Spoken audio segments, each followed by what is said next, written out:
Nominated పోస్టుల్లో బీసీలకు మైనార్టీలతో కలిపి రిజర్వేషన్ 29% పరిమితం చేస్తూ 2019లో వైసీపీ ప్రభుత్వం తెచ్చిన చట్టాన్ని రద్దు చేయాలని రాష్ట్ర మంత్రివర్గం నిర్ణయించింది.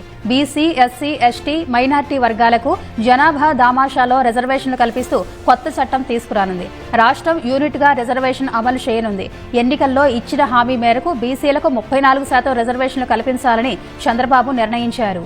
గురువారం కేబినెట్ భేటీ ముగిసిన తర్వాత సహచర మంత్రులతో ముఖ్యమంత్రి చంద్రబాబు తాజా పరిణామాలపై చర్చించారు. రెవెన్యూ, పోలీసు శాఖలకు సంబంధించి ఇప్పటికీ ఫిర్యాదులు భారీ సంఖ్యలో వస్తూనే ఉన్నాయని, వాటి పరిష్కారానికి అధికారులు, ఎమ్మెల్యేలు ప్రత్యేక దృష్టి పెట్టారని సీఎం ఆదేశించారు.